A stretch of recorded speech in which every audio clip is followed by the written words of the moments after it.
안녕하세요. 물고기어와 즐거운 락 사이에 있는 라디오 어란하게 GD DJ 이지은입니다. 바쁜 오전을 보낸 분들에게는 조금은 나른해지는 점심시간, 물고기 여러분들의 팔딱팔딱 생생한 이야기를 들으며 웃고 오후도 힘내세요. 오늘은 해수, 담수 여러분들과 함께합니다.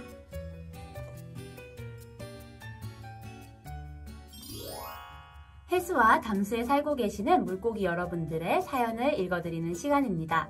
오늘은 어떤 물고기들이 사연을 보냈을지 궁금한데요. 귀여운 어린이의 사연으로 상큼하게 시작해보겠습니다. 아이디 놀리지 마라 님입니다. 안녕하세요 지디, 저는 해수에 살고 있는 복섬입니다. 고민이 있어서 사연을 보내게 되었어요. 제 고민은요, 사람들이 저를 만만하게 봐요. 안 그래도 작아서 서러운데, 그래서 부풀리는 연습도 열심히 하고 있는데 부풀려도 작다는 속임수를 다들 알게 되었지 뭐예요. 저는 독도 있는 무시무시한 보거라고요. 사람들이 제 겉모습만 보고 만만하게 대하는데 만만하게 보이지 않으려면 어떻게 해야 할까요? 그러고 보니 저도 아이디 놀리지 마라님을 귀엽다고 소개했는데 사과할게요. 귀엽다고 생각해서 칭찬의 의미로 소개한 것이지 만만하게 보거나 놀린 것은 아니니까 오해하지 말아주세요. 주변에서는 아이디 놀리지 마라님이 귀엽다고 생각해서 좋은 말을 해준 것 같은데 정작 당사자는 만만하게 보고 놀린다는 생각을 한 것 같아요. 귀엽다는 것은 하나의 장점이 될 수 있으니 오히려 자부심을 가져보는 건 어떨까요? 그래도 놀리는 것 같아서 속상하다면 독이 있는 무시무시한 보거라는 것을 은근히 보여주는 것도 좋을 것 같아요. 보거에게 독이 있다는 것은 모두가 잘 아는 사실이니까요. 그럼 다음 사연으로 넘어가 보도록 하겠습니다. 이번 사연은 조금 안타까운 사연인데요. 해수에 사는 아이디 상어의 눈물님의 사연입니다. 안녕하세요. 해수에 사는 청상아리입니다. 요즘 귀여운 상어 가족으로 많은 사랑을 받고 있지만 정작 저는 잔인한 인간들로 인해 고통받고 있어 사연을 보냅니다. 상어 지느러미로 만든 샥스피는 중국의 3대 진미 중 하나로 대표적인 고급 요리입니다. 그래서 상어 지느러미를 얻기 위한 과정은 굉장히 잔인합니다. 많은 어선들이 상어를 바다에서 잡아 배 위로 올린 후 살아있는 상태에서 지느러미를 자릅니다. 그리고 나서 몸통은 다시 바다로 던져버립니다. 인간은 샥스핀을 위해 상어의 지느러미를 마구잡이로 자르고 있고 우리 상어는 1초에 3마리 이상 사라지고 있습니다. 먹이사슬 꼭대기에 위치하는 우리가 사라진다는 건 해양 생태계 전체에 악영향을 끼칩니다. 인간의 먹거리에도 윤리의식이 필요하다고 생각합니다. 꼭 샥스핀을 먹지 않아도 인간이 먹을 수 있는 것은 너무나 많습니다. 우리 상어들이 살아있을 때 더 이상 고통받지 않도록 많은 분들이 우리의 이야기를 알게 되었으면 좋겠습니다. 에고, 요즘 아이들에게 많은 사랑을 받고 있는 상어 가족들이 이렇게 고통을 받고 있었다니. 과거 상어는 공포영화의 대명사, 바다 위로 솟구쳐 있는 상어의 지느러미는 공포 그 자체였는데요. 영화 속에서는 무시무시했던 상어들이 샥스핀으로 인해 멸종위기에 처했다는 아이디 상어의 눈물님의 사연이었습니다. 인간의 먹거리에도 윤리의식이 필요하다는 아이디 상어의 눈물님의 생각에 굉장히 동의합니다. 인간이 살아있는 동물에게 고통을 가할 수 있는 방식은 변화할 필요가 있어 보이네요.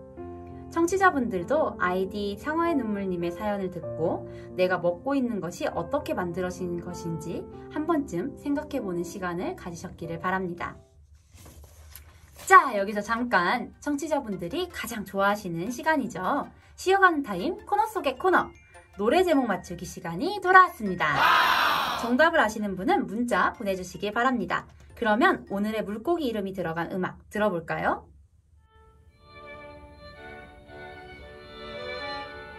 네, 문자 보내주세요.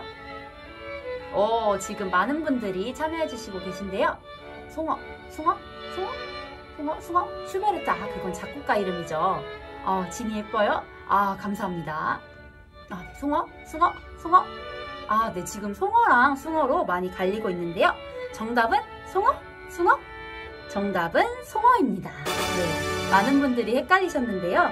이 곡은 작곡가 슈베르트의 송어로 곡에 맑은 시내라는 대목이 나오죠.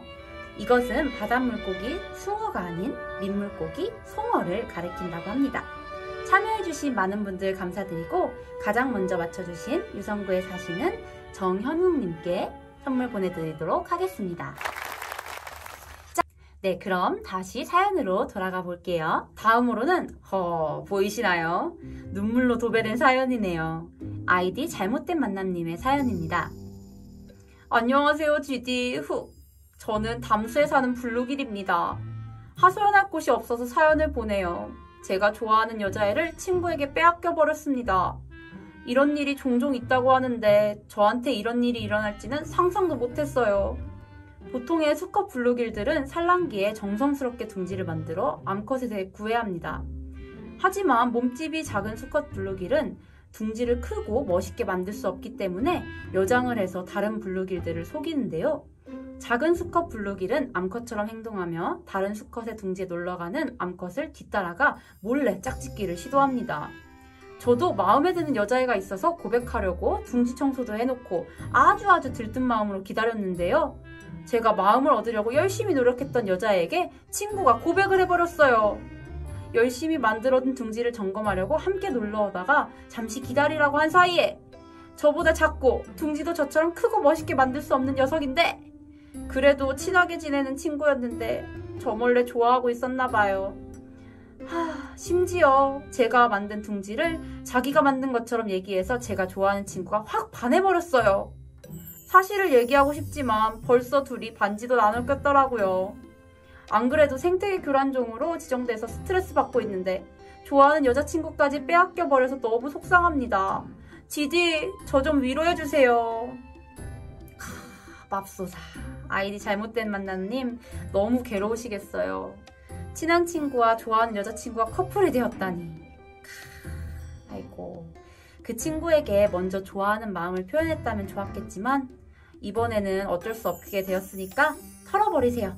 다음에 더 좋은 여자친구를 만날 수 있을 거예요. 응원합니다. 다음 사연은 아이디 나외우렁님의 사연입니다. 안녕하세요. 저는 해수에 살고 있는 조피볼락입니다. 많이들 우럭이라고 불러요. 저는 인기가 많은 물고기이기 때문에 낚시꾼들이 전동리를 이용해서 많이 잡아요. 잡힌 저는 종종 메롱을 하고 있는데요. 이건 놀리는 게 아닙니다. 제 의지가 아니라고요. 저는 뼈가 단단한 경골어류로 몸속에 불에라고 불리는 기관이 있는데요. 깊은 바다에 살고 있는 저는 이 불에 속 기체의 양을 조절해서 일정한 깊이에 머물 수 있습니다. 수심 50m 이상의 깊은 바다에 있던 저를 수면으로 올리기까지 걸리는 시간은 고작 30초에서 1분 남짓. 그 짧은 시간에 높은 수압에서 낮은 수압으로 이동하기 때문에 엄청난 수압차가 발생하게 되고 제 불에는 수압차를 견디지 못해 부풀 대로 부풀어 올라서 숨을 제대로 쉴 수 없게 됩니다. 수면 위로 올라온 저는 빼롱 하는 것처럼 보이는데요. 제 의지가 아닙니다. 제 모습을 보고 사람들은 귀엽다며 웃어 넘기지만 사실 매우 심각한 상황이랍니다. 도움이 필요해요. 이건 제 혀가 아니라 위장이에요. 불에는 몸을 띄우거나 가라앉히는 중심을 잡아주는 역할 외에도 바닷물에 녹아있는 산소, 이산화탄소, 질소를 기체 형태로 보관합니다. 이 기체를 이용해 부력을 조절하는데 저의 불에는 소화관으로 연결되어 있어 불에가 부풀면 수압차를 이기지 못한 위장도 덩달아 팽창하게 된답니다. 이러한 메롱 현상을 방지하고 싶으신 낚시꾼님들 릴링을 매우 천천히 시간을 들여서 해주세요. 그치만 선상낚시 특성상 현실적으로 어렵겠죠? 그리고 혹시 어린 친구들을 놓아주실 때에는 불에나 내장에 손대지 마시고 그냥 풀어주시기를 부탁드려요. 저희가 알아서 잘 돌아갈 수 있으니까요. 네, 해수에 살고 있는 아이디 나외우렁님을 포함한 조피볼락들에게 이런 일이 있는지는 정말 상상도 못했는데요. 메롱을 하고 계셔서 놀리는 줄 알았는데 이런 사연이 있었군요. 부탁하신 것처럼 낚시꾼님들 좋은 마음으로 어린 우럭을 풀어주실 때에는 아무것도 하지 마시고 그냥 풀어주시기를 바랍니다.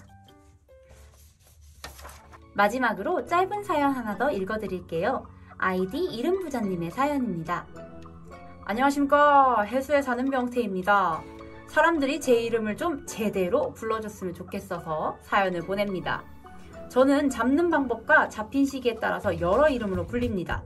잡힌 지 얼마 안 돼 신선한 상태를 유지하고 있는 냉동이 안 된 명태를 생태, 겨울에 잡아 상하지 않게 잡아 올린 것은 동태, 3, 4월에 잡힌 것은 춘태, 산란을 해 살이 별로 없는 것은 꺽태, 빨리 건조시켜 살이 딱딱한 말린 명태는 북어, 겨울철에 일교차가 큰 덕장에서 얼고 녹기를 20번 이상 반복해 노랗게 변한 살이 딱딱한 말린 명태는 황태, 얼어붙어서 더덕처럼 마른 북어는 더덕북어, 내장을 빼고 4~5마리를 한 포에 깨어 방건조한 말린 명태를 코다리, 유자망을 잡은 것은 망태, 연승으로 잡은 것은 납시태, 하얗게 말린 것은 백태, 검게 말린 것은 흑태, 딱딱하게 마른 것은 깡태, 어린 명태는 노가리 또는 앵치. 다들 헷갈리지 말고 적절하게 제대로 불러줬으면 좋겠네요. 어이구, 이 아이디 이름 부자님 하나신 건 아니죠? 와, 아이디에서 알 수 있듯이 정말 이름이 많으시네요. 맞아요. 이름을 틀리면 기분이 나쁘죠. 사연을 들으신 분들은 특징에 따른 이름을 꼭꼭 적절하고 제대로 불러주시면 좋겠습니다. 네, 여러분 아쉽지만 이제는 헤어져야 할 시간입니다. 오늘은 해수 담수 여러분들과 함께 했는데요. 물고기들의 여러 사연을 들어볼 수 있어서 좋았습니다. 청취자분들께서도 즐거운 점심시간이었기를 바랍니다. 그럼 다음에 또 만나요. 지금까지 얼얼하게 지기 DJ 이지은이었습니다. 감사합니다.